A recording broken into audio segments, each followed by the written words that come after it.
Kidney సమస్యలు మాత్రం present అయితే తరచూ ఎక్కువ అవుతున్నాయి. అసలు కిడ్నీ జబ్బులు రావడానికి గల రీజన్స్ ఏంటి? అసలు ఎలాంటి జాగ్రత్తలు తీసుకుంటే మరి ఒక ప్రజలు కానీ ఎవరైనా ఆ కిడ్నీ సమస్యల నుంచి బయట ఎలా పడతారో వాటి గురించి మనతో ఈరోజు డిస్కస్ చేయడానికి డాక్టర్ భూషణ్ రాజ్ గారు, సీనియర్ ప్రొఫెసర్ ఆఫ్ నెఫ్రాలజీ ఇక్కడ మనతో పాటు ఉన్నారు. ఆయన్ని అడిగి తెలుసుకుందాం. Hi sir. Hi, welcome to I dream media. So sir, and recent టైమ్స్లో అయితే మనం ఎక్కువగా ఆఫ్టర్ కోవిడ్ అయితే మన కిడ్నీకి సంబంధించిన జబ్బులు అనేది వేరియస్గా వింటూ ఉన్నాం. ఎందుకు ప్రెజెంట్ సిచ్యువేషన్లో ఇలా జరుగుతుందంటారు? మనిషే పుట్టిన తర్వాత ప్రతి వారికి ఏదో ఒక జబ్బు రకరకాల రూపాల్లో జబ్బులు రావడం అన్నది సహజమే. జబ్బు రాకుండా మనిషి అంటూ ఉండేవాడు ఉండడు. అది ఏ శరీరానికి ఏ భాగంలో ఇక్కడ వస్తుందని చెప్పడం అనేది కొన్ని సందర్భాల్లో కష్టం. జన్మతహా వచ్చిన రకరకాల కారణాల చేత, జన్యుపరమైన కారణాల చేత ప్రతి జబ్బుకి ఒక నేపథ్యం ఉంటుంది.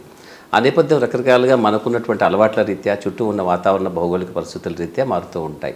అంటే మన శరీరంలో ఏదైనా జబ్బుకి రాకున్నటువంటి ఒక మాతృక మన శరీరంలో జీన్స్ రూపంలో ఉండాలి తప్పకుండా. ఏదైనా నీకు షుగర్ కావచ్చు, బీపీ కావచ్చు, ఏదైనా హార్ట్ అటాక్ చిన్న వయసులో రావచ్చు, పక్షవాతం రావచ్చు, లేకపోతే నీకు టీబీ రావాలనుకున్నా, టైఫాయిడ్ రావాలనుకున్నా కూడా దానికి రకమైనటువంటి ఒక జన్యుపరమైన మాతృక మన శరీరంలో ఉంటుంది తప్పకుండా. అలా ఉండడం చేత మన చుట్టూ ఉన్న వాతావరణ పరిస్థితులు అయితే అవి కొంచెం మార్పు చెందుతూ ఉంటాయి. ఉదాహరణకి డయాబెటీస్ రావాలని ఒక జీన్ ఉందనుకుందాం. ఒక ఇద్దరు అన్నదమ్ముల్లో పెద్దన్నయ్యకి, చిన్నన్నయ్యకి, ఇద్దరికి, పెద్ద తమ్ముడికి ఇద్దరికి కూడా డయాబెటీస్ రావాల్సిన అవసరం ఉంటుంది. వాళ్ళ జన్యురీత్యా వాళ్ళ అమ్మకి నాన్నకు ఉంది కాబట్టి. అన్నయ్య తన ఆఫీసర్ అయి ఉండి ఒక పెద్ద నగరంలో ఉంటూ కాలు మీద కాలు వేసుకుని కూర్చుని ఏసీ గదుల్లో వేళపాల లేకుండా, సమయపాలన లేకుండా భోజనం చేస్తూ పెద్ద శారీరకంగా అట్టే శ్రమ లేనటువంటి వ్యక్తి అయితే భవిష్యత్తుకి 30-35 ఏళ్ళకి రావచ్చు. చిన్నవాడు ఏదో వ్యవసాయం చేసుకుంటూ ఎక్కడో పల్లెటూరులో మూలకుంటాడు, కాయకష్టం చేస్తూ ఉంటాడు. సమయపాలన ఉంటుంది వాళ్ళకి. కాయకష్టం చేసేవాళ్ళు వాళ్ళకి గ్రామాలలో వాళ్ళు ఎట్లీస్ట్ సమయపాలన పాటిస్తున్నారని మనం అనుకుంటాం. బహుశా వాళ్ళు కూడా బాగా చేసినట్టుగా లేదు గ్రామాలలో.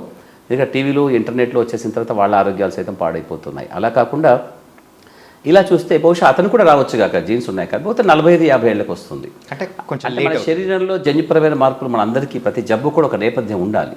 ఉన్నప్పుడు అది మా చుట్టూ ఉన్న వాతావరణాన్ని, మన అలవాట్లను బట్టి మారుతుంది. కాబట్టి మేము చాలామందికి చెప్తూ ఉంటాం, మనిషి యొక్క అలవాట్లు చాలా చాలా ముఖ్యం.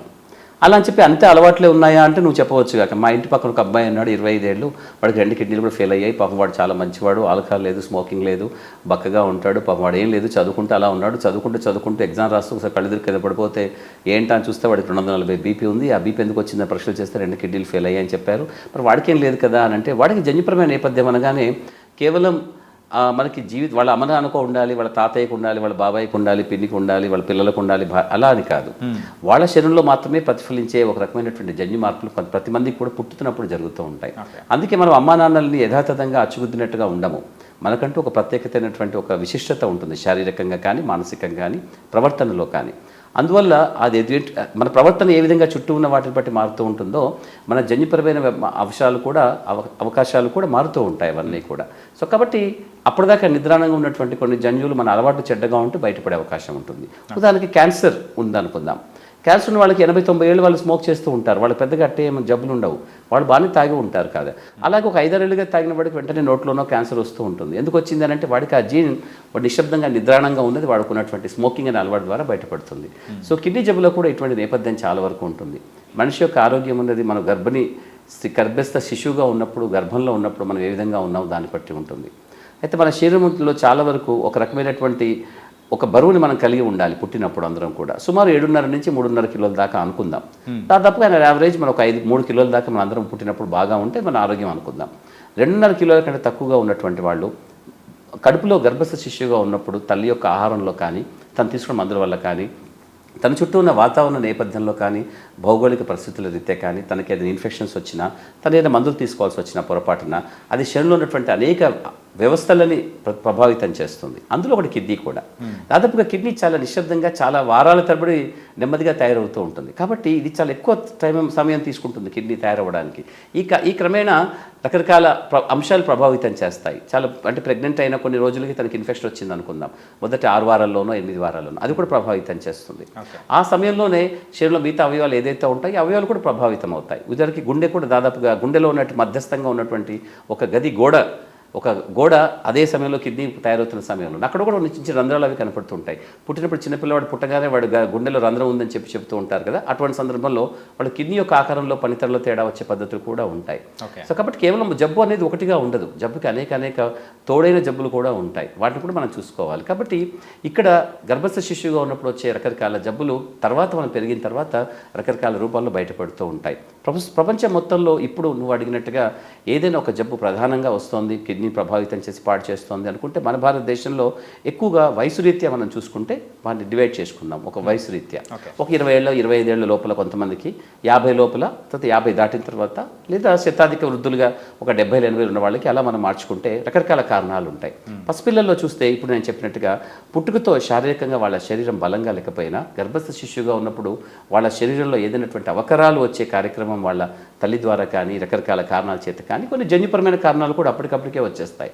పుట్టుకతో వాళ్ళు ఒక కిడ్నీతో పుట్టడము, 2 కిడ్నీలు ఒకే వైపు అతుక్కొని పుట్టినట్టుగా ఉండడము, లేదా 2 కిడ్నీలు కూడా చాలా మొత్తం వాచిపోయినట్టుగా ఊపిపోయినట్టుగా, రక్తనాళాలు దాంట్లో బాగలేకపోవడము, లేదా మూత్రనాళాలు వ్యవస్థ సరిగా లేకపోవడము, ఇటువంటి కారణాల చేత పుడతారు. పుట్టిన తర్వాత కొన్ని రోజులకే వాళ్ళకి తెలిసిపోతుంది, కానీ పుట్టేశారు కాబట్టి అప్పటికి ఆపరేషన్ ద్వారాను రకరకాల పద్ధతులు కొంచెం బాగా చేసుకుంటాం.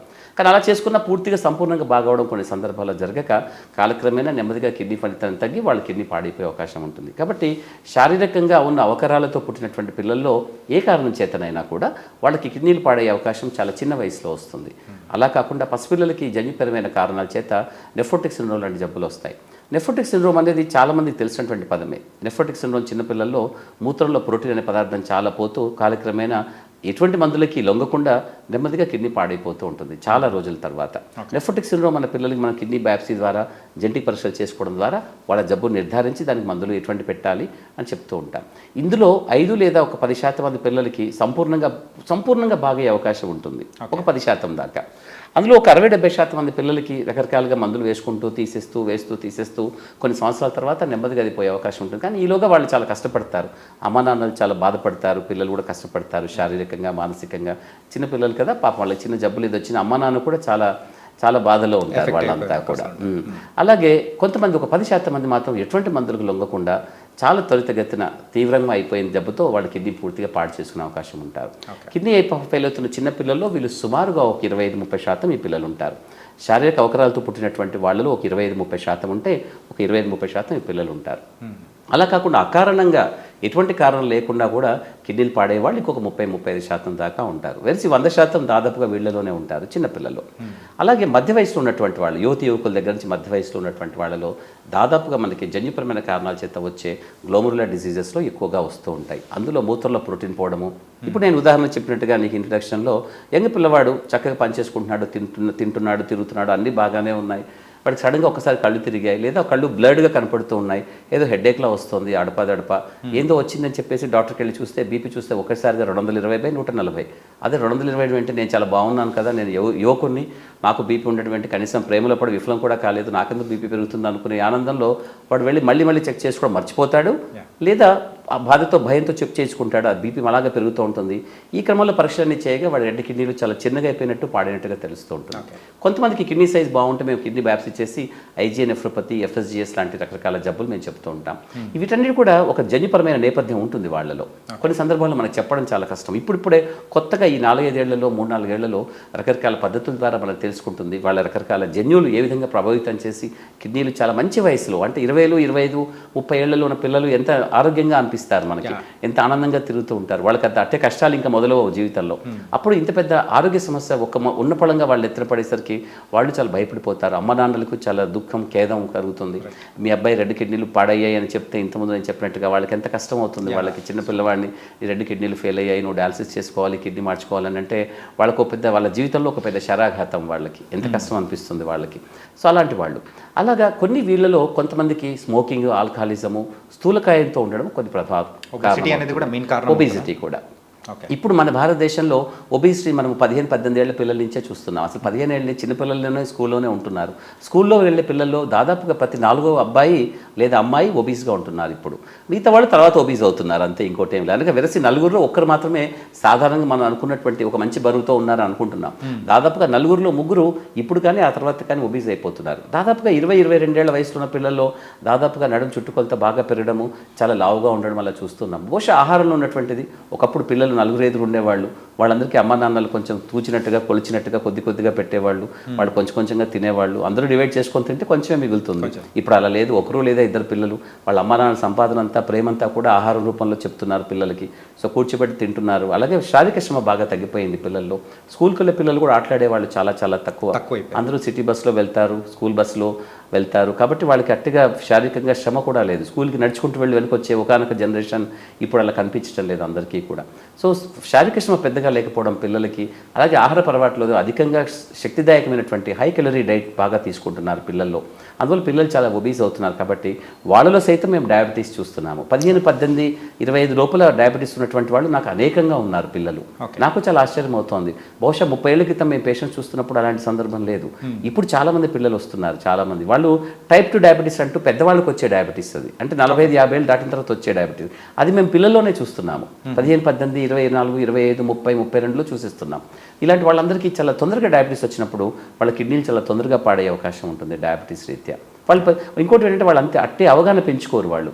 ఇంకా నాకెందుకు వచ్చిందిరా, నేను మంచిగా ఉన్నాను కదా, నేను చిన్నపిల్లవాడిని కదా అనుకుంటూ ఉండగానే ఆ శరీరానికి కావాల్సినంత హాని డయాబెటీస్ ద్వారా జరిగిపోతుంది. కానీ అంటే వాళ్ళు ట్రూత్ని యాక్సెప్ట్ చేయలేక ఇంకా అలాగే కంటిన్యూ అయిపోతుంది. అది మానవ సహజమైనటువంటి గుణం. చెడు చెప్పినప్పుడు వెంటనే ఒప్పుకోము, అదే మంచి చెప్తే మనం వెంటనే యాక్సెప్ట్ చేస్తాము. అది మంచిలో ఉన్న గొప్పతనం అని కాదు, కానీ చెడులో ఉన్నటువంటి బలహీనత ఇది. ఇక్కడ వీళ్ళు యాక్సెప్ట్ చేయరు వెంటనే. అందులో ఆరోగ్యపరమైనటువంటిది కదా. ఎందుకంటే పైకి మనం అందరం ఆరోగ్యంగా కనిపిస్తాం, అంతర్గతంగా జరుగుతున్నటువంటి విధ్వంసాన్ని మనం బయట కనిపించేలా చేయము. అందువల్ల చాలామంది ఆరోగ్యంగా ఉన్నామని అనుకుంటారు.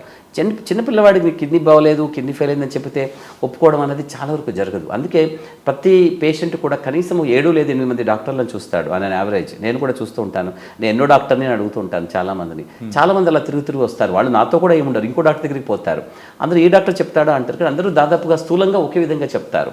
కానీ వాళ్ళకి ఎక్కడ నచ్చింది అనేది వాళ్ళు అక్కడ కంటిన్యూ చేస్తారు, అది వేరే విషయం. కానీ దాదాపు ప్రతి ఒక్కరికి కూడా ఈ డాక్టర్ కాకుండా ఇంకో డాక్టర్ ఇంకైనా మంచి విషయం చెప్తాడా అనుకుంటారు. కానీ సైన్స్లో ఆరోగ్య సమస్యలు బాగా ఎక్కువైనప్పుడు డాక్టర్లు మీకు ఒక మంచి ఏదో ఒక ప్రవచనం లాగానో, ఏదో రామాయణ భారతంలో ఉన్న కథలోని ఒక మంచి నీతి కథలానో, నీతి చంద్రిక లాంటి కథల్లాగా చెప్పరు ఇవన్నీ కూడా. కానీ వాళ్ళది ఎక్స్పెక్ట్ చేస్తారు కొన్ని సందర్భాల్లో. అయితే వాళ్ళ నుంచి అర్థం కూడా చేసుకోవచ్చు మనం. మంచి వయసులో ఉన్నప్పుడు నువ్వు ఆరోగ్యం బాగలేదు అని అంటే భయం అవుతుంది. ఇంకేదైనా చిన్న చిట్కా ద్వారా కానీ ఇంకేదైనా బాగోదామని చూస్తుంటారు కదా. ఈ కార్యక్రమాన్ని వాళ్ళు బాగా పాడైపోతారు.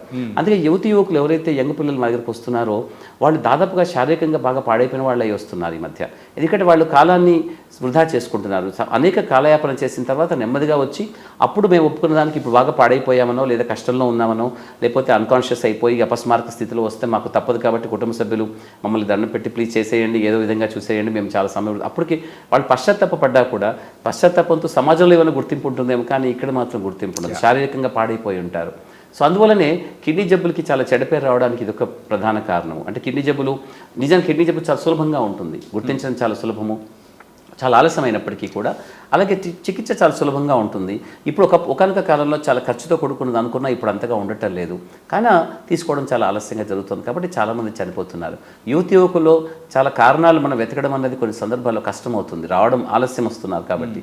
అదే సమయానికి వస్తే బహుశా కిడ్నీ జబ్బుకు ఒక పేరు పెడతాము, ఫలానా కారణం చేత మీ కిడ్నీ పాడిందని చెప్తాము, ఆ ఫలానా కారణంకి రకరకాలుగా తోడుగా ఉన్న ఈ జబ్బులని చెప్తాము. ఇది వంశపారంపర్యంగా ఉంటుంది. మీకు కానీ మీ అన్నదమ్ములకి, అక్క చెల్లెలకి, లేదా మీ పిల్లలకి కూడా వచ్చే అవకాశం ఉంటుంది. ఇటువంటి రకరకాల విషయాలు మేము చెప్తాము. ఇంకోటి ఏమిటంటే వాళ్ళు సరైన పద్ధతిలో వాళ్ళు చూసుకోకపోతే వాళ్ళ చదువు కానీ, వాళ్ళు పెళ్లి చేసుకోవడం, పిల్లలు కండము, ఇట్లా రకరకాల అంశాలు ఆ సమయానికి ముడిపడి ఉంటాయి వాళ్ళ జీవితకాలంలో. వాళ్ళు వాటిని కూడా చాలా చిన్నాభిన్నం చేసుకున్నట్టుగా ఉంటుంది. కాబట్టి ఎప్పుడు ఏ సమయానికి ఏం చేయాలని చదువుకుని విజ్ఞత కలిగే డాక్టర్లు చెప్పినట్టుగా విని పాటించడం అనేది చాలా వరకు మంచిది. యంగ్ పిల్లల్లో అది చూస్తాం మేము. మధ్యస్థ వయసులో ఉన్న వాళ్ళు మెయిన్గా కిడ్నీ సమస్యలు ఉన్నాయని తెలుసుకోవడానికి గల సిమ్టమ్స్ ఏమన్నా ఉంటాయంటారా? దాదాపుగా కిడ్నీ జబ్బు చాలా నిశ్శబ్దంగా ఉంటుంది. నిజానికి కిడ్నీ జబ్బు అని కాదు, చాలా వరకు జబ్బులు నిశ్శబ్దంగా ఉంటాయి. కాబట్టి మీరు అనుకుంటుంటారు, మీకు తెలిసిన వాళ్ళలో ఎవరో హార్ట్ క్యాన్సర్ వచ్చిందట, కానీ క్యాన్సర్ అప్పుడే 4వ దశలో ఉంది, మొత్తం స్ప్రెడ్ అయిపోయింది అని అంటూ ఉంటారు. అలా మరి ముందెందుకు తెలుసుకోలేదు అంటే శరీరానికి ఎలా ఉంటుందంటే శరీరానికి చాలా వరకు ఓపిక చాలా ఎక్కువ, మనిషి మనస్తత్వానికి ఉండదు. కానీ అయితే ఇక్కడ శరీరం ఏం చేస్తుందనంటే దానికి ప్రత్యామ్నాయంగా ఉన్నటువంటి ఒక పద్ధతుల్ని నీ శరీరానికి ఇవ్వడం ద్వారా దాంట్లో మన శరీరంలో ఉన్నటువంటి రకరకాల ఏదైతే జీవరసాయన ప్రక్రియలు ఉంటాయో ఆ ప్రక్రియలు కావచ్చు, లేదా శారీరకంగా మనం రోజువారీ కార్యక్రమాల కోసం శరీరాన్ని వాడుకునే ప్రక్రియల కోసం కావచ్చు, మనకి చేసేసి అమర్చి పెడుతుంది. అందువల్ల మనం అట్టే తెలుసుకోము. ఉదాహరణకి పెద్ద పేగులో ఒక చిన్న క్యాన్సర్ వచ్చిన వాడికి చాలా రోజులు పడుతుంది, ఎందుకంటే వాడికి ఏ విధంగా కూడా లక్షణాలు బయట కనిపించవు. కిడ్నీ చాలా నిశ్శబ్దంగా పనిచేస్తుంది. ఇప్పుడు మామూలుగా కిడ్నీ పనిచేస్తుందా నీకు అంటే నువ్వు ఏ విధంగా చెప్పగలుగుతావు? నీ కిడ్నీ పనిచేస్తుందా అంటే ఈ మూత్రం పోస్తున్నాం కాబట్టి. కానీ మూత్రం పోయడం అన్నది కిడ్నీ చేసే పనిలో అత్యంత చిన్న కార్యక్రమం. అది చాలా చిన్న కార్యక్రమం. అది మామూలుగా ప్యాసివ్గా ఏదో నీళ్లు పోస్తే ఫిల్టర్ చేసినంత సులభంగా అనుకోవడానికి లేదు. అది కిడ్నీకి సంబంధించి అది చాలా పెద్ద కార్యక్రమం. కానీ మనకి మాత్రం చాలా మంచిలు తాగుతున్నాము, పావు గంట తర్వాత మూత్రానికి వెళ్ళాము అన్నట్టుగా ఉంటుంది. కానీ మూత్రం రూపంలో ఎటువంటి లక్షణాలు ఉండవు. కిడ్నీ 100% పాడై కొన్ని ఏళ్ళైన తర్వాత కూడా మూత్రం మనకి మామూలుగానే వస్తుంటుంది. కాకపోతే ఏంటంటే అందులో కేవలం నీళ్లు మాత్రమే ఉంటాయి. దాంట్లో ఉండాల్సిన విష పదార్థాలు మలిన పదార్థాలన్నీ రక్తంలో పేరుకుపోతూ ఉంటాయి. అందువల్ల మనకు ఆ విషయం తెలియదు. అయితే వాటి కూడా మన శరీరం ఒప్పుకుంటుంది కొన్ని సంవత్సరాల దాకా కూడా. అందుకే కిడ్నీ జబ్బు అనేది దీర్ఘకాలిక వ్యాధి. అంటే అనేక సంవత్సరాలుగా ఈ జబ్బు అలా అలా అలా అలా ఉంటుంది. ఈ విషయాన్ని చాలామంది అర్థం చేసుకోరు. నాకు ఇప్పుడే వచ్చింది కదా, ఇప్పుడే బాగా చేసుకుంటాము అని ఈ బాగా చేసుకుందాము బలవంతంగా అనుకునే కార్యక్రమంలో వాళ్ళు చాలా వరకు పాడైపోయి ఇప్పుడు 5 ఏళ్ళకో 10 ఏళ్ళకో పోవాల్సిన వాళ్ళు 5-6 నెలలకే పాడు చేసుకొని వస్తుంటారు మా దగ్గరికి కూడా. అంటే అయితే ఆ నెగ్లిజెన్స్ వల్ల ఎక్కువగా ఇబ్బందులు అనేది ఆ విధంగా ఉంటుంది. కాబట్టి మేము చాలా మందికి ఎక్కువ కౌన్సిలింగ్ ఇవ్వాల్సి వస్తుంటుంది. ఒక పట్టాన్ని అందరూ ఒప్పుకోరు. ఉదాహరణకి ఒక చిన్న పిల్లవాడు బాగా చదువుకున్నాడు, ఏదో ఎంట్రన్స్ ఎగ్జామ్లో ఐఐటీలో ఏదో వచ్చాయి, ఐఐటీ ఎగ్జామ్ చాలా టాపర్గా వచ్చాడు, ఢిల్లీ ఐఐటీలో ఎక్కడో వాడికి సీట్ వచ్చేసింది. చాలా ఏళ్ళ క్రితం జరిగిన స్టోరీ, చాలా సందర్భాల్లో చెప్తూ ఉంటాను నేను. ఢిల్లీలో అడ్మిట్ అయిన తర్వాత జాయిన్ అయిపోయిన తర్వాత వాడికి హోమ్ సిక్ అయిపోయి ఇంటికి వద్దాం అనుకున్నప్పుడు జాయిన్ అయిపోయిన 2 వారాలకే మళ్ళీ ఏపీ ఎక్స్ప్రెస్లోనో తెలంగాణ ఎక్స్ప్రెస్లోనో హైదరాబాద్ దాకా వస్తూ మధుర ఏదో కట్లెట్ తింటాడు, ఇంటికి వచ్చిన తర్వాత వాంతులు చేసుకుంటే కట్లెట్ తిన్నాడు కాబట్టి వాంతులు చేసుకున్నారు వాళ్ళు అనుకుంటూ ఉంటారు. ఆ 2 రోజు 3 రోజు కూడా తగ్గకపోతే ఏమిటంటే డాక్టర్ దగ్గరలో ఉన్న ఫిజిషియన్ చూపిస్తే వాళ్ళు ఏదో కాకతాళీయంగా కొన్ని మందులు ఇచ్చి తర్వాత పరీక్షలు చేస్తే అందులో కిడ్నీ బాగాలేదని చెప్పి మా దగ్గరికి వస్తే మేము నీ కిడ్నీ చాలా ఏళ్ళుగా బాగాలేదు అని చెప్తామనుకోండి. వాళ్ళు ఒక్కసారి వాళ్ళ ఇంట్లో వాళ్ళందరికీ ఒక రకమైనటువంటి ఆందోళన. ఒక విధంగా ఎలా తెలిసింది ఇప్పుడే కదా వాడు అంత పెద్ద ఎంట్రన్స్ ఎగ్జామ్ని వాడు పాస్ చేసిన వాడు అనారోగ్యంగా ఉంటాడని ఏ విధంగా భావిస్తారు. కానీ దాదాపుగా శరీరంలో జరిగే రకరకాల ఆరోగ్యపరమైన విధ్వంసాలన్నిటికీ కూడా ఒక రచన అంటూ ఉండి దాన్ని బయటపెట్టే విధంగా ప్రతిఫలించే విధంగా మీకు ఆరోగ్య లక్షణాలు అనారోగ్య లక్షణాలు కనిపించవు మనకి. చాలా జబ్బులకు అలాగే ఉంటుంది. కిడ్నీ జబ్బు మామూలుగా కూడా కిడ్నీలు చాలా నిశ్శబ్దంగా పనిచేస్తాయి. కిడ్నీలు ఏమి గలగలాడుతూ సెలయర్ లాగా ఏమి పనిచేయవు కదా, నీకు ఆ శబ్దం వినిపించడానికో ఆ హడావిడి చేయడానికి. గుండె కొట్టుకోవడం లబ్డబ్ అన్నా తెలుస్తూ ఉంటుంది. మెదడు పెద్ద అట్టే అవసరం లేకపోయినా మనిషి శరీరానికి మెదడు ఉన్నట్టుగా మనం మాట్లాడుతున్నాము, చేస్తున్నాము, ఆలోచిస్తున్నాం కాబట్టి మెదడు పనిచేస్తుందని మనం అనుకుంటూ ఉంటాం. దాదాపుగా అది అట్టే పనిచేయదు కూడా. అయినప్పుడు ప్రతి కాళ్ళు చేతులు కదులుతూ ఉన్నాయి కదా, ఇవన్నీ మనకు తెలుస్తూ ఉంటుంది. కానీ ఆ కడుపు లోపల అంతర్గతంగా ఉన్నటువంటి లివర్ కానీ కిడ్నీ కానీ స్ప్లీన్ కానీ ఇతర అవయవాలు పనిచేస్తున్నాయి మనకి ఎలా తెలుస్తుంది? కాబట్టి చాలా పాడైపోయిన తర్వాత దాదాపుగా 85-90% పాడైపోయిన తర్వాత కాసిని లక్షణాలతో ఉంటుంది, బయటపడుతూ ఉంటుంది. గమ్మత్ ఏమిటంటే మనకి తెలిసినట్టుగా కేవలం కిడ్నీ ఫిల్టర్ చేసే అవయవం మాత్రం ఒకటే కాదు, రకరకాల ఇతర కార్యక్రమాలు కూడా చేస్తూ ఉంటుంది. అందులో ప్రధానమైనగా కొన్ని హార్మోన్స్ను తయారు చేయడము. దాదాపుగా ఈ కిడ్నీ జబ్బు లక్షణాలలో మీకు ప్రధానంగా కనిపించేది రక్తహీనత. రక్తహీనత ఉన్న వాళ్ళు ఎవరికైనా కూడా ఒక చిన్న యాక్సిడెంట్లో బాగా రక్తం పోయింది అనుకుందాం, వాళ్ళు కూడా కొన్ని లక్షణాలు ఉంటాయి. నీరసంగా ఉంటారు, నిస్సత్వం ఉంటుంది, ఆకలి మందగించినట్టుగా ఉంటుంది, కాస్త నడిస్తే చేస్తే ఆయాసంలా ఉంటుంది. ఇటువంటి రకరకాల లక్షణాలు వాళ్ళకి కనిపిస్తాయి. ఇవే లక్షణాలు వీళ్ళలో కూడా కనిపిస్తాయి. దాదాపుగా ఆడవాళ్ళకి రక్తహీనత ఉండడం అనేది చాలా సహజంగా ఉంటుంది. కాబట్టి మన భారతదేశంలో ఎవరైనా ఆడవాళ్ళు రక్తహీనతతో ఒక డాక్టర్ దగ్గరికి వెళ్ళారనుకోండి, ఒక మంచి అమ్మాయి, ఒక 25-30 ఏళ్ళ ఆవిడ, ఆల్రెడీ 2 పిల్లలు ఉన్నారు, ఎప్పుడో చిన్న పిల్లవాడు ఆల్రెడీ 4-5 ఏళ్ళు ఉండి ఉంటుంది. ఆవిడ ఒక డాక్టర్కి వెళ్ళి రక్తహీనత దగ్గరికి వెళ్ళింది అనుకోండి, ఎప్పుడమ్మా మీ పిల్ల డెలివరీ అయిందంటే 4-5 ఏళ్ళు అయిందండి అని అంటే, అప్పటి నుంచి బాగా తింటున్నట్టుగా ఉండలేదు, నీకు రక్తం తగ్గినట్టుగా ఉంది, ఇవి ఈ మాత్రలు వేసుకో అంటారు. అలా మాత్రలు వేసుకుంటూ కొన్ని నెలలు సంవత్సరాలు గడుస్తుంది, రక్తం మాత్రం ఇంప్రూవ్ కాదు. చాలా ఏళ్ల తర్వాత ఆమె శారీరకంగా దుర్బలంగా అవుతోంది, శరీరం కుచించుకుపోతుంది, శుష్కించుకుపోతుంది, కండరాలన్నీ చిన్నగా అయిపోతున్నాయి, బోన్లాగా అయిపోతుంది, ఎముకల గుడిలా తయారవుతుంది. ఏంటో నెమ్మదిగా ఆమెకు ఆకలి కూడా తగ్గుతుంది, ఆయాసంలా అనిపిస్తుంది, నీరసంగా ఉంది, వామిటింగ్స్ వచ్చినట్టుగా పొద్దున లేవగానే వాంతి వచ్చినంత పని అవుతుంది తనకి.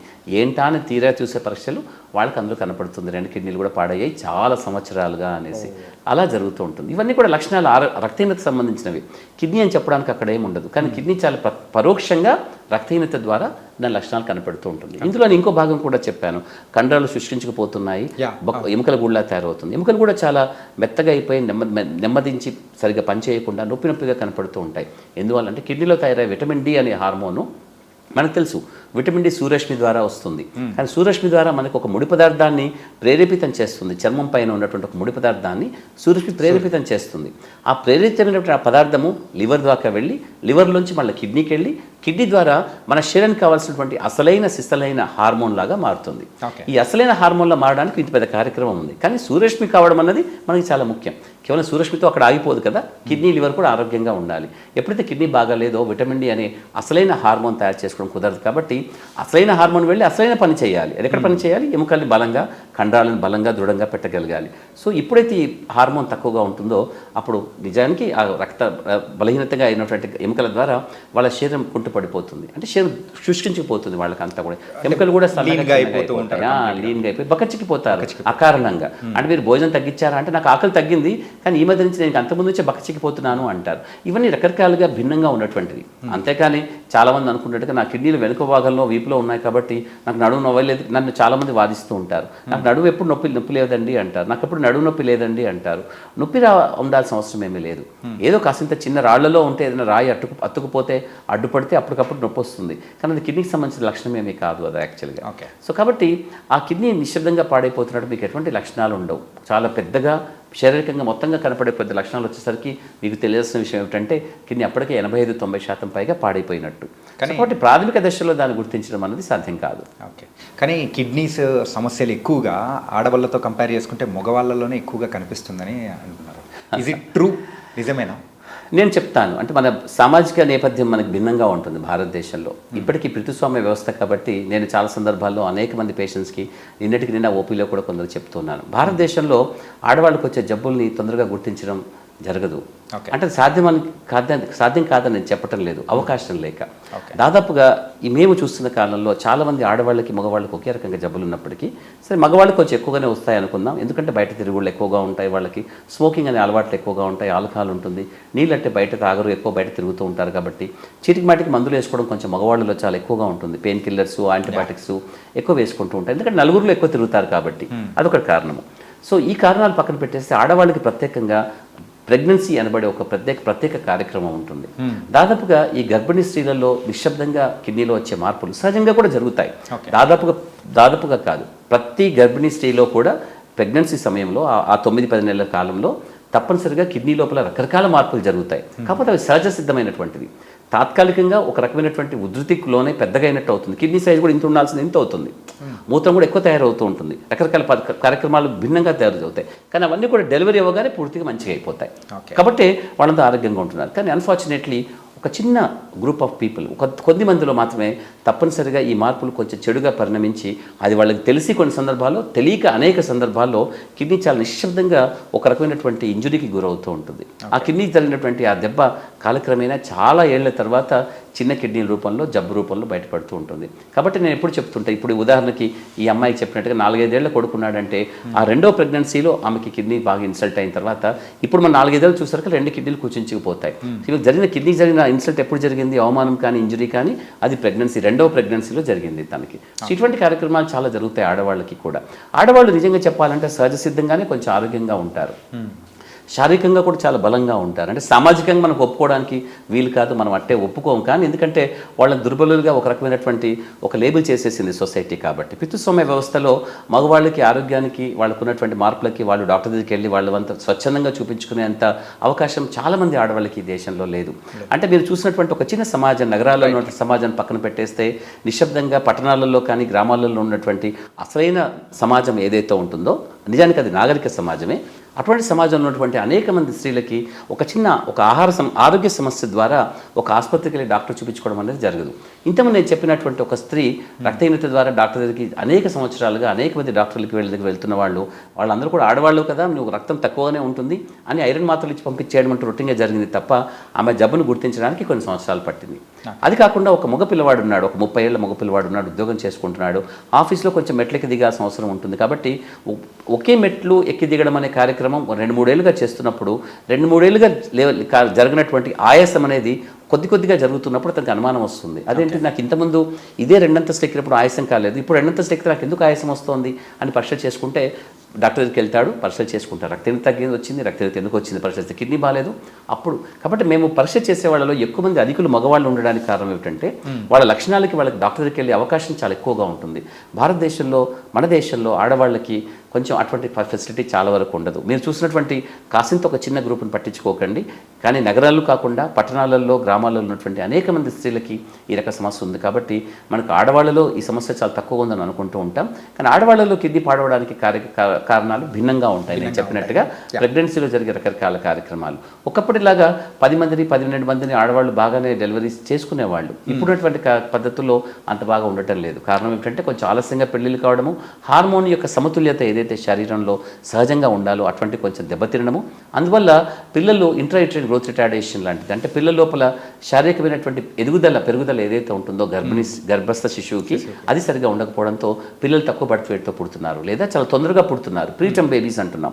ఇటువంటి కారణాల చేత పిల్లలు పుట్టినప్పుడు వాళ్ళలో కిడ్నీకి సంబంధించినటువంటి నెఫ్రాన్స్, అంటే కిడ్నీ పనితనాన్ని సూచికైతే నెఫ్రాన్స్ అంటూ ఉంటాం. ఒక యూనిట్ అనుకుందాం, ఒక గోడలో ఉన్న యూనిట్ ఏంటి, ఒక ఇటుక. అలాగే కిడ్నీ లోపల ఫిల్టర్స్ లాగా నెఫ్రాన్స్ అని ఉంటాయి. అది దాదాపుగా 10-15 లక్షలు ఉండాలి ఒక్కో కిడ్నీలో కూడా. దాదాపుగా 7 లక్షలు 8 లక్షలు 9 లక్షలతో పుట్టిన పిల్లలు కూడా ఉంటారు. కాలక్రమేణా వాళ్ళు పెరుగుతూ ఉన్నప్పుడు అది వాళ్ళకి తొందరగా కిడ్నీ పాడయ్యే అవకాశానికి, నేను చెప్పాను కదా, ఒక నేపథ్యం ఏదో ఉండాలి కిడ్నీ పాడవడానికి. జన్యుపరమైన కారణాలు కానీ ఇటువంటి కారణాలు కానీ, ఇటువంటి కారణాల చేత కూడా కిడ్నీలు దాదాపుగా మంచి వయసులో ఉన్నప్పుడు 25-30 సంవత్సరాలు ఉండగా వాళ్ళకి పాడవడానికి ఎక్కువ కారణం ఉంటుంది. అండ్ కిడ్నీ ట్రాన్స్ప్లాంటేషన్స్ అనేది కూడా జరుగుతూ ఉంది. కాకపోతే ఒక వ్యక్తి ఎక్కువ కాలం డయాలసిస్ చేయించుకుంటూ అలా ఉన్నాడంటే ఎంతకాలం అని అట్లా చేయించుకుంటూ ఉండగలుగుతాడు? ప్రపంచంలో దాదాపుగా 50 సంవత్సరాల పైగా డయాలసిస్ చేసుకుని ఉన్న వాళ్ళు ఉన్నారు. ట్రాన్స్ప్లాంటేషన్ 50-56 సంవత్సరాలు చేయించుకొని బతికిన వాళ్ళు కూడా ఉన్నారు. ఒకనొక వ్యక్తికి దాదాపుగా కడుపులో ఉన్నటువంటి కిడ్నీ తన 76-78 ఏళ్ళకి చనిపోయిన కాలానికి కడుపులో ఉన్న కిడ్నీ యొక్క వయసు దాదాపుగా 104-106 సంవత్సరాలు. అంటే అంత పాత కిడ్నీ చాలా ఏళ్ళుగా అతను పనిచేసి. ఇదంతా ఎందుకు చెప్తున్నా అంటే అందరికీ ఇలా జరుగుతుందని కాదు, నేను చెప్పిన విషయాన్ని తప్పు పట్టాల్సిన అవసరం లేదు. ఎందుకనంటే ప్రపంచంలో అది సాధ్యమైంది. అందరికీ అది సాధ్యమవుతుందా అంటే ఎవరెస్ట్ ఎంతమందికి ఎక్కుతారు, ఒలింపిక్స్లో ఎంతమంది గోల్డ్ మెడల్స్ వస్తాయి, చాలా తక్కువ. అలాగా అది కాదని చెప్పడం లేదు. అసాధ్యమైంది ప్రతి ఒక్కరు సుసాధ్యం చేసుకోగలుగుతారా అంటే అది వాళ్ళ యొక్క ఆలోచన పద్ధతి సరళిని బట్టి ఉంటుంది. ఒక మంచి కానీ చెడు కానీ అనేది భిన్నంగా ఉంటాయి నేపథ్యాలు. కాకపోతే అది మంచిగా పరిణమిస్తుందా చెడుగా పరిణమిస్తుందా చెప్పుకోవడానికి వాళ్ళ ఆలోచన ఏ విధంగా ఉన్నది చాలా ముఖ్యం. జబ్బు అందరిలో ఒకటే, ఒకే జబ్బుతో 5 రోజులు చనిపోయిన వాళ్ళు ఉన్నారు, 50 ఏళ్ళు ఆ జబ్బుతో బతికిన వాళ్ళు కూడా ఉంటారు. మధ్యలో చాలామంది వస్తూ పోతూ ఉంటారు. రీజన్ ఏమిటంటే వాళ్ళ ఆలోచన సరళి మారిపోతూ ఉంటుంది. ఒక జబ్బు చెప్పగానే వాళ్ళు డిప్రెషన్కి వెళ్ళిపోయి బాధపడిపోయి ఇంకా నాకు అయిపోయింది జీవితం అనుకునే బాధలో ఉంటారు. నిజానికి ఆ జబ్బు కంటే వాళ్ళకి ఆలోచన విధానం వాళ్ళకి ఎక్కువ హాని చేసినట్టుగా అనిపిస్తుంది. నేను నా పేషెంట్స్ అందరినీ సహజంగా తిడుతూనే ఉంటాను. ఎందుకంటే జబ్బుని మీరు పెద్దగా గొప్పగా ఊహించకండి. జబ్బు రాకపోతే మనుషులకి ఇంకే విధంగా ఉంటుంది, అంతా ఒకే విధంగా ఉండడానికి మనిషి జీవితం అంత సులభమైనటువంటిది ఏమి కాదు. ప్రకృతిలో ఉన్న ఏ జీవి అయినా సరే వెళ్ళిపోవడానికి రకరకాల కార్యక్రమాలు ఉండాలి. కానీ మనిషి అనే జీవి మాత్రం కోటాను కోట్లుగా సృష్టించుకునే అవకాశం వచ్చినప్పుడు దాన్ని తగ్గించుకునే అవకాశం కూడా ప్రకృతి కొంచెం తయారు చేస్తుంటుంది. దాంట్లో ఒక మృత్యు అనేది ఒకటి. మృత్యు అనేది సహజ సిద్ధంగా కూడా ఉండడం అనేది కావాలి, లేదా కేవలం ఏదో ప్రకృతి వైపరీత్యాల ద్వారా వచ్చింది, దానివల్ల వచ్చి యాక్సిడెంట్ల ద్వారా రూపంలో వచ్చింది, అది అక్కర్లేదు కదా. అవి కూడా జరుగుతుంటాయి దురదృష్టవశాత్తు. కానీ సహజ సిద్ధమైన శరీరానికి సహజంగా ఉండే జబ్బులు కూడా సహజమైనవని అనుకోవాలి. ఎందువల్ల అనంటే అది ఒక భాగం కాబట్టి.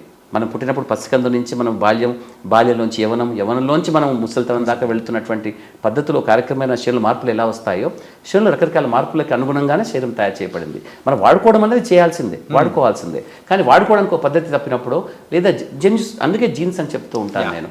జన్యువులు మనకు అన్ని మారిపోతూ ఉంటాయి. నిజానికి మనం అంటూ ఉంటే ఆ జన్యువుల యొక్క నేపథ్యమే. మనకు ఒక మంచి పాట పాడేవాళ్ళు ఉంటారు, ఆటలు ఆడేవాళ్ళు ఉంటారు, కొందరు అందంగా ఉంటారు, కొందరు కురూపిగా ఉంటారు, కొందరు డ్యాన్స్ చేసేవాళ్ళు ఉంటారు, రచయితలు ఉంటారు, కవులు ఉంటారు, జ్ఞానవంతులు ఉంటారు, మేధావులు ఉంటారు, పరమ అమాయకంగా ఉన్నవాళ్ళు ఉంటారు. ఈ మనస్తత్వాలు అన్నిటికీ కూడా నేపథ్యం జీన్స్లో ఉంటుంది ఎక్కడైనా కూడా. సో వీటికి ప్రభావితం చేసేవి మన అలవాట్లు. కాబట్టి జబ్బులు ఏ రూపంలో వచ్చినా కూడా మన ఆలోచన సరళి చక్కగా ఉంటే, అవును ఇది నా శరీరానికి కావాల్సింది నాలో రాసుంది, అవును నీకు ఒక మంచితనాన్ని ఇచ్చినప్పుడు దాన్ని ఒప్పుకుంటున్నావు కదా, శరీరం అదే శరీరము కొంచెం చెడు కూడా ఇచ్చినప్పుడు దాన్ని ఒప్పుకోవడంలో వచ్చిన కష్టం ఏమిటి? ఒక 6 అడుగులు అందగాడు ఉన్న పిల్లవాడు నగరికి వచ్చినప్పుడు నేను ఇంత బాగా ఉన్నాను, హ్యాండ్సమ్గా ఉన్నాను, నాకెందుకు ఈ కిడ్నీ జబ్బు వచ్చింది, నాకేం చెడు అలవాట్లు కూడా లేవు అని బాధపడి ఏడుస్తున్నప్పుడు నేను చెప్తాను, ఇదే శరీరాన్ని నీకు బాగా ఇచ్చినప్పుడు వాడుకొని మంచి అనుకున్నప్పుడు ఈ చెడు కూడా ఇచ్చినప్పుడు దీన్ని చెడ్డగా అనుకోవడానికి అవకాశం ఎక్కడ ఉంది? దాన్ని కూడా ఒప్పుకుంటే నువ్వు ప్రశాంతంగా ఉంటావు. జబ్బును ఒప్పుకోకపోవడం ద్వారా చాలామంది చాలా తప్పు చేస్తారు. అంత సులభం కాదు, నేను చెప్పినంత సులభం కాదు, నేను ఒప్పుకుంటాను. కాకపోతే ఏంటంటే ఏదో ఒక రోజులో దాన్ని ప్రశాంతంగా ఒప్పుకున్నప్పుడు తర్వాత జీవితంలో ఉన్నటువంటి ఒక అశాంతిని మనం పూర్తిగా తీసేసినట్టు అవుతుంది. తర్వాత కార్యక్రమం ఏం చేయాలనేది ఇప్పుడు మనం ఆలోచిస్తాం. సో కిడ్నీ జబ్బును ఒప్పుకున్న తర్వాతే మనం డయాలసిస్ అని ఉంటుంది. అయితే చాలామంది డయాలసిస్ చేసుకోవాలనగానే ఇంకా వాళ్ళకి ఉదాహరణలన్నీ వచ్చేస్తుంటాయి. ఫలానా వ్యక్తి డయాలసిస్ చేసుకుంటే 3 నెలలకే పోయాడు, ఇంకో వ్యక్తి 3 ఏళ్ళకి పోయాడు, అతను నేను చూశాను ఎముకల గూడులా ఉన్నాడు, అతను బాగలేడు, అతను నాతో చెప్పాడు భూతల ప్రత్యక్ష నరకం అంటే మరొకటి కాదు, ఇది డయాలసిస్ అని నాకు చెప్పాడు. అంటే ప్రతి ఒక్కరు వాళ్ళ భావోద్వేగాలతో వాళ్ళకున్న జ్ఞానంతో ఏదో మాట్లాడేస్తారు, కానీ అందులో ఉన్నటువంటి నిజం ఎంత, నిజాయితీ ఎంత అని మనం చూడాలి.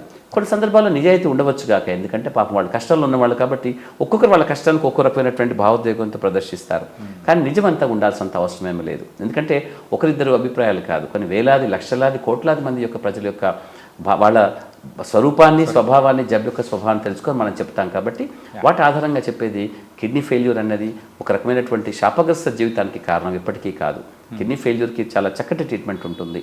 ఆ చక్కటి ట్రీట్మెంట్ తీసుకోవడానికి ఫస్ట్ మన ఆలోచన విధానాన్ని మొట్టమొదటిగా దాన్ని మనం సక్రమంగా ఉండేలా చూసుకోవాలి.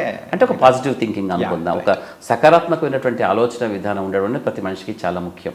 సో అది చూసుకున్న తర్వాత ఆ జబ్బు యొక్క కథా కమామీషి ఏంటో మనం తెలుసుకోవాలి. ఏ విధంగా వచ్చిందన్నది కొన్ని సందర్భాల్లో అవసరం కూడా లేదు. ఒకవేళ అక్కర్లేదు తెలిస్తే మంచిదే, ఎందుకంటే చాలా వరకు నేను చెప్తాను, చాలా వరకు జబ్బును తెలుసుకోవడము, ఎందువల్ల వచ్చిందో తెలుసుకోవడం అన్నది చాలా చాలా ముఖ్యం.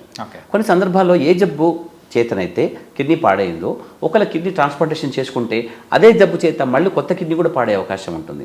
కాబట్టి ప్రతి పేషెంట్ కూడా కాలయాపన చేయకుండా ఆ డాక్టర్ని ఈ డాక్టర్ని కలిసి నా కిడ్నీ పాడైందట నేనేం చేయాలి, కిడ్నీ పాడవకుండా నేనేం చేయాలని అడుగుతారు, కానీ కిడ్నీ ఎందుకు పాడైంది, దాన్ని బాగా చేసుకునే అవకాశం మొదట్లో ఉండిందా, ఇప్పుడు నాకు కిడ్నీ పాడైంది ఏందో కారణం చెప్పి నాకు బాగా చేసే అవకాశం ఉంటుందని మాత్రం ఎవరు అడగరు. అంటే ప్రతి ఒక్కరికి పాస్ అవ్వాలని ఉంటుంది, కానీ కష్టపడి చదవాలని ఉండదు. అదే కదా కష్టం అయిపోతుంది. సో కాబట్టి మీరు కారణం ఏంటో తెలుసుకోవడం అనేది చాలా ముఖ్యం. కాబట్టి సమయానికి డాక్టర్ దగ్గరికి వెళ్ళడం. కానీ దురదృష్టవశాత్తు మన సమాజంలో దాదాపుగా అందరూ మాకున్న ఇక్కడున్నటువంటి పరిస్థితుల్లో 80% మంది చాలా ఆలస్యంగా వస్తారు. అంటే అప్పటికి కాలాతీతం అయిపోతుంది, వాళ్ళకి చాలా కాలాన్ని తెలుసుకునే అవకాశం కూడా మాకు పోతుంది. అటువంటి వారిని మేము కొంతమందిని చూసి వాళ్ళకి కిడ్నీ బయాప్సీ ద్వారా కానీ రకరకాల జన్యుపరమైన మార్పుల వల్ల పరీక్షలు చేసే కానీ ఆ కారణాల చేత వాళ్ళకి కనుక్కోగలుగుతాము. కానీ అది కూడా చాలా ఆలస్యంగానే కొన్ని సందర్భాల్లో. అయినా కొన్ని అటువంటి ఇన్ఫర్మేషన్ ఎప్పటికీ మనకు వృధా కాదు. ఒకటి చెప్తాను, శారీరకంగా మనం చేసుకున్నటువంటి పరీక్ష, రక్త పరీక్ష కానీ, మూత్ర పరీక్ష కానీ, పరీక్ష స్కాన్స్ కానీ ఏది కూడా వృధా కావు. దాంట్లో ఉన్నటువంటి అత్యద్భుతమైనటువంటి అంశాన్ని మనం ఏ విధంగానే వాడుకోవచ్చు ఎక్కడైనా కూడా. నేను అది చెప్తుంటాను, నిన్న ఒకరికి చెప్తున్నాను, బాధలో ఉన్నటువంటి అమ్మాయికి సమాజంలో చాలామంది మంచి వాళ్ళే ఉంటారు, నిజానికి అందరూ మంచి వాళ్ళే ఉంటారు. అంటే వాళ్ళు ఉన్న చెడుని చూడాలని నువ్వు అనుకుంటే తప్ప వాళ్ళలో చెడు కనిపించదు, అంత అవసరం కూడా లేదు, ఎందుకు చూడాలి. వాళ్ళు చాలా మంది సహాయం చేయాలనుకుంటారు. ఒక అమ్మాయి చాలా డిప్రెషన్లో ఉండి బాధపడిపోయి ఇంకా నాకు అక్కర్లేదు, కిడ్నీ ఫెయిల్ అయింది, 10-12 ఏళ్ళుగా చూస్తున్నాను, ఇంకా అయిపోయింది నా జీవితం అంటే అలా కాదు అని చెప్తున్నాను. అంతా చెడే ఉంది, నాకేమీ లేదు అని అంటే నువ్వు చెడే చూస్తున్నావు, నీ కళ్ళను పట్టే ఉంటుంది, చుట్టూ చూస్తే మంచిగా ఉంటుంది. సహాయం చేసేవాళ్ళు చాలామంది ఉంటారు. సహాయం తీసుకోవడానికి నీకున్నటువంటి అర్హతను పెంచుకో, అప్పుడు నీకు చాలామంది సహాయం చేస్తారు. అటువంటి గుణం పెంచుకో, నువ్వు నీకు చాలా బాగుంటుంది. కాబట్టి అందరూ నీకు హాని చేస్తారు, వాళ్ళు బాగా చూడలేదు, వీళ్ళు బాగా చూడలేదు, వాళ్ళకి హాని చేస్తారు, ఇలాంటి అనుకునే బదులు వాళ్ళు ఉన్నట్టు మంచి వరకే చూడు, నువ్వు చెడు నీకు సంబంధం లేదు, అలా అనుకుంటే అందరూ చాలామంది బాగుంటారు అలా అని చెప్తున్నాను. కాబట్టి కిడ్నీ ప్రాబ్లం ఉన్నటువంటి వాళ్ళు అనేక సందర్భాల్లో అక్కడక్కడ తిరిగి ఇక్కడ తిరిగి చాలా సమయాన్ని వృధా చేసుకొని కిడ్నీ పాడైందో తెలుసుకోకుండా అక్కడ కష్టపడుతూ ఉంటారు. సో అది చాలా తప్పు జరుగుతూ ఉంటుంది. సులభమైన చికిత్స ఒకప్పుడు చాలా కష్టతరమైనటువంటిది, ఖరీదు ఎక్కువైనటువంటిది అనుకున్నప్పుడు ఇప్పుడు భారతదేశంలో, మన దేశంలో బహుశా అన్ని ప్రభుత్వాలు కూడా, కేంద్ర ప్రభుత్వమైనా రాష్ట్ర ప్రభుత్వాలైనా అన్ని రాష్ట్రాలలో కూడా చాలా సులభ సాధ్యమైనటువంటి చికిత్స వాళ్ళకి అందే అవకాశంలో ఉంది ఇప్పుడు. ఒకప్పుడు 30 ఏళ్ల క్రితం మేము చూసినప్పుడు కిడ్నీ ఫెయిల్ అయిన వాళ్ళకి నిజంగా ఒక మరణదండలానే ఉండేది. అది కూడా పాప ఇంత పెద్ద దండననా ఇంత చిన్న వాడికి అనిపించేది. కాకపోతే అప్పుడు వాళ్ళకు ఉన్న పరిస్థితుల్లో చాలా తక్కువ మంది మాత్రమే కిడ్నీ ట్రాన్స్ప్లాంట్ చేసుకునేవాళ్ళు, డయాలసిస్ చేసుకోవడం ఫెసిలిటీస్ ఉండకపోయేవి, హడావిడిగా ట్రాన్స్ప్లాంట్ చేసుకునేవాళ్ళు. అయినా చాలామంది బాగున్నారు. నాకు 32 ఏళ్ళు ట్రాన్స్ప్లాంట్ చేసుకున్న వాళ్ళు ఉన్నారు, 30కి ట్రాన్స్ప్లాంట్ చేసిన వాళ్ళు, 28-29 ఏళ్ళు ట్రాన్స్ప్లాంట్ చేసుకుని బతుకుతున్న వాళ్ళు, ఇంకా ఉన్న వాళ్ళు చాలామంది ఉన్నారు. కానీ అది సాధ్యమవుతుంది. కానీ సూపర్ సార్. ఏంటంటే మెయిన్గా మీరు చెప్పిన దానిలో అనిపించింది ఏంటంటే కాలయాపన వల్లే మెయిన్గా ఇట్లాంటి ప్రాబ్లమ్స్ నెత్తి మీదకి తెచ్చుకున్న తర్వాతే వస్తున్నారు అని. అవును, అది చాలా చాలా ఇంపార్టెంట్ అనే విషయము. కాబట్టి మీరు డాక్టర్ల యొక్క ఒపీనియన్లు తీసుకుంటూ చాలామంది ఒపీనియన్స్ తీసుకొని పోతూ ఉంటారు. ఒక చిన్న గమ్మత్తైన విషయం చెప్తాను. ఇక్కడ నేను దాదాపు 23 సంవత్సరాలుగా రోజు సాయంత్రం 4 గంటల నుంచి రాత్రి 9 గంటల దాకా, అంటే సుమారు ఒక 5 గంటల దాకా అనేక మంది పేషెంట్స్ని చూస్తూ ఉన్నాను. ఒక లక్షల మందిని చూస్తుంటాను. అందులో దాదాపుగా 5-10% కూడా తిరిగి నా దగ్గరికి ఎప్పుడు రాలేదు వాళ్ళంతా కూడా. Okay. అయితే వాళ్ళందరూ కూడా నాలాగా అనేక మంది డాక్టర్లు తిరుగుతూ ఉంటారు, ఎక్కడో చోట సెటిల్ అయిపోతుంది కాదని నేను చెప్పటం లేదు. అవి కేవలం ఒపీనియన్స్ మాత్రమే. ఒపీనియన్స్ తీసుకుంటూ పోయే వాళ్ళు చాలామంది ఉంటారు, వాళ్ళకి పెద్దగా అట్టే లాభం ఉండదు. సరైన విధానంలో సరైన పద్ధతిలో క్రమశిక్షణాయుతంగా ఒక చికిత్సా విధానాన్ని గుర్తించి గౌరవించి దాన్ని అవలంబించడం అనేది చాలా వరకు మంచిది. అది చాలామంది చెయ్యరు. అందువల్లనే వాళ్ళు ఏం చేస్తారంటే సైన్స్ చాలా చెడ్డది, సైన్స్ నాకు లాభం చేయలేదు కాబట్టి జబ్బుతో నేను ఇలా పాడైపోయాను అనుకుంటారు. కానీ జబ్బులు నీకు హాని చేయాలనే ఉద్దేశంతో అన్నీ రావు. కోవిడ్ కూడా నేను ఇదే చెప్పాను. కోవిడ్ కాలంలో కోవిడ్ మనం చంపడానికి కష్టగట్టేమీ రాలేదు. మనకి ఎంత మనిషి మేధస్సు ఎంతవరకు పెంచుకుంటాడు, ఒక రకమైనటువంటి ఒక ఎమర్జెన్సీ సిచ్యుయేషన్ నీ జీవితంలో వచ్చినప్పుడు మనిషి ఏ విధంగా తిరిగి ప్రతిస్పందిస్తాడనే విషయాన్ని చెక్ చేయడం కోసం ప్రకృతి అడపదడప కొన్ని పరీక్షలు పెడుతూ ఉంటుంది. ఆ పరీక్షలో నిలదొక్కుపోతే నీ కర్మ అది. సో సైన్స్ రకరకాల అంటే మనిషి సమాజము లాగానే మనిషి శరీరం కూడా రకరకాలుగా అనేక ఆటుపోట్లకు గురవుతుంటుంది. అందులో కొన్ని భాగాలు జబ్బులు కూడా. మనిషి మేధస్సు ప్రపంచంలో అందరిది. ఒక జ్ఞానం ఒకటి సొత్తేమీ కాదు, ఒక జ్ఞానం మొత్తం విశ్వవ్యాప్తమై ఉంటుంది.